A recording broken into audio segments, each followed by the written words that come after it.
સીધા એ બેનને જ બોલાવ્યા, છોડી અહીંયા. પહેલાં તો અચંબામાં પડી ગયા કે શું થયું. એણે પાસે બોલાવીને કીધું કે તું એમ માનસ કે તારો મોટો ગાંડો થઈ ગયો છે? તને એવું લાગે છે તારો મોટો ગાંડો થઈ ગયો છે? તો કે ના ના, તો કે વિચારતી હતી ને. પેલા બેને પોતે લખ્યું છે કે મને આશ્ચર્ય થયું કે 100 ગાવ દૂર ઊભા ઊભા મારા મનનો વિચાર પૂજ્ય મોટાએ કેમ વાંચી લીધો. આ બહુ નાની વાત થઈ.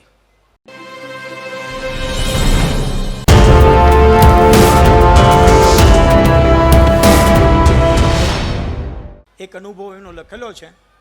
કેટલાક રિચ્યુઅલ્સ મોટાના એવા હતા કે જે મને તમને ન ગમે, ન સમજાય, કારણ કે આપણું લેવલ નીચે હોય ને, અને ઉચ્ચ કક્ષાની વાત હોય. આપણે હાલ આટલા ઊંચા ન આવી શકીએ. પણ એક સ્થાને પોતે મોટે લાકડાની પાટલી ઉપર બેઠા હતા અને બધા ભક્તો છે એ પંચું પહેરીને બેઠા હતા, અને બધા ભક્તો છે એના માથા ઉપર પાણીનો અભિષેક કરતા હતા અને પૂજ્ય મોટા સ્નાન કરતા હતા. હવે એક એવી સ્ત્રી હતી કે જે પૂજ્ય મોટાની ભક્ત હતી, એટલે ત્યાં હાજર હતી, પણ એ દૂર ઊભા ઊભા જોવે, અને એમાંથી એને વિચાર આવ્યો કે આ યોગ્ય ન કહેવાય, આવું શું કરાવે છે, આ પૂજ્ય મોટાનું ગાંડ પણ કહેવાય, એવો એને વિચાર આવ્યો. થોડી વાર 2-3 મિનિટ બધું અભિષેક થયો, અને જેવો અભિષેક બંધ થયો એટલે પોતે માથા ઉપરથી મોઢા ઉપરથી પાણી દૂર કરી અને બેન ત્યાં ઊભા તેને બોલ્યો કે છોડી અહીંયા. સીધા એ બેનને જ બોલાવ્યા, છોડી અહીંયા. પહેલાં તો અચંબામાં પડી ગયા કે શું થયું. એણે પાસે બોલાવીને કીધું કે તું એમ માનસ કે તારો મોટો ગાંડો થઈ ગયો છે? તને એવું લાગે છે તારો મોટો ગાંડો થઈ ગયો છે? તો કે ના ના, તો કે વિચારતી હતી ને. પેલા બેને પોતે લખ્યું છે કે મને આશ્ચર્ય થયું કે 100 ગાવ દૂર ઊભા ઊભા મારા મનનો વિચાર પૂજ્ય મોટાએ કેમ વાંચી લીધો. આ બહુ નાની વાત થઈ, પણ મોટી વાત તમને કરું એટલે તમને આશ્ચર્ય થશે. વાડીલાલ મહેતા અમદાવાદની મિલોના એક બહુ મોટા જબરા માલિક, અને એ વાડીલાલ મહેતા અમદાવાદથી વડોદરા જતા હતા. વચ્ચે એને પૂજ્ય મોટાના દર્શન કરવા ગાડી રોકી. ગાડી રોકી કે તરત જ પોતે ઉતરીને અંદર ગયા. હજી એ પોતે દાખલ થાય ત્યાં પૂજ્ય મોટાએ બૂમ પાડી, બોલાવ બોલાવ, અંદર બેઠો હોય અર્જુનને બોલાવ. એટલે પેલા વાડીલાલભાઈને આશ્ચર્ય થયું કે મારી સાથે કોઈ અર્જુન નથી, તો મોટા કોને બોલાવે છે? એટલે અંદર પહોંચી ગયા અને દર્શન કરે એટલે કે ઊભો રહે, જરા રાહ જો. તો કે કેમ, તારી ભેગો અર્જુન આવ્યો છે ને, એને બોલાવ અંદર. હજી એ વિચારે કે કોની વાત કરે છે સમજે ત્યાં એક સેવક પહોંચીને ભાઈ અંદર જે ગાડીમાં બેઠા હતા એને કહ્યું કે તમે હાલો, તમને અંદર બોલાવે છે. એ પૂજ્ય મોટા પાસે પહોંચ્યા. જેવા પહોંચ્યા એટલે કહ્યું મારો અર્જુન આવી ગયો છે. અને એમને જોઈને જ તાત્કાલિક પૂજ્ય મોટાએ કહ્યું તારે લેબોરેટરી બનાવવી છે ને, નાણું નથી મળતું ને. બાજુમાં જે ઊભા હતા એને કહ્યું કે આપણા કુંભકોણમ આશ્રમને કહી દો કે આને જેટલી જોઈએ એટલી રકમ આપી દે.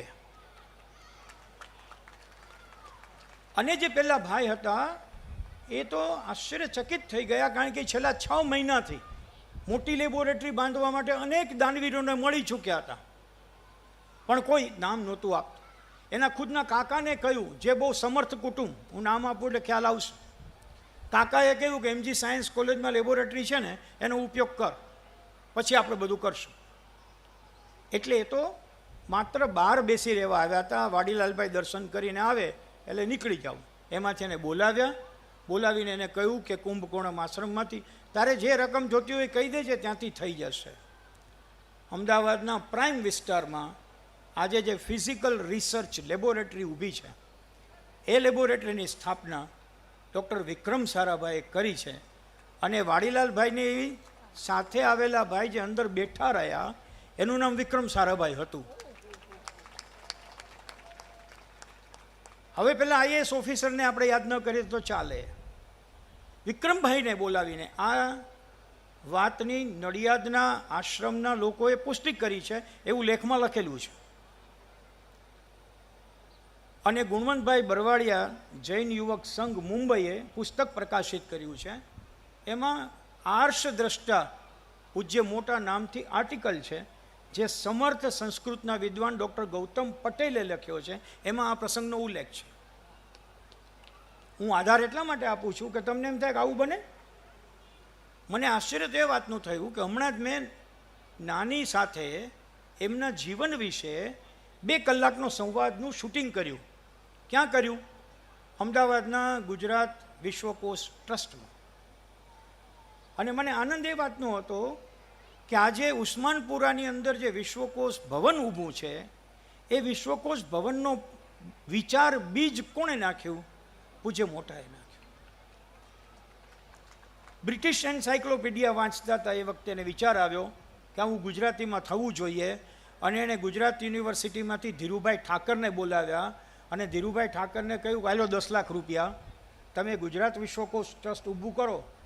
અને એમાંથી આજે માતબર, ગુજરાતી માટે માતબર કામ કરનારું ગુજરાત વિશ્વકોશ ટ્રસ્ટ બન્યું. હું આ ઉદાહરણ આપું છું એટલા માટે, આવા તો અનેક કામ છે, પણ જેને માઇલસ્ટોન કહી શકાય એવા કામ. મને જે એવોર્ડ મળ્યાની વાત થઈ, એ એવોર્ડ માટે એસપી યુનિવર્સિટીને નાણાં કોને આપ્યા? પૂજ્ય મોટાએ આપ્યા.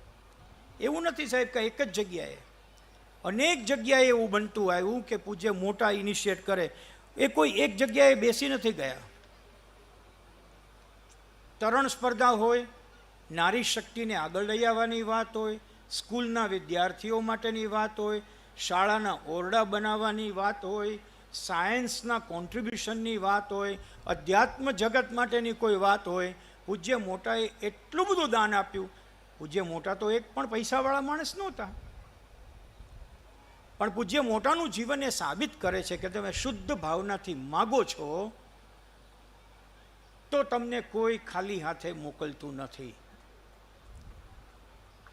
મને પ્રસંગ યાદ છે, પણ અત્યારે એટલું ડિટેલમાં નથી જતો કે ભાઈ આમ કપડાં ખંખેરીને ઊભા ન થઈ જવાય.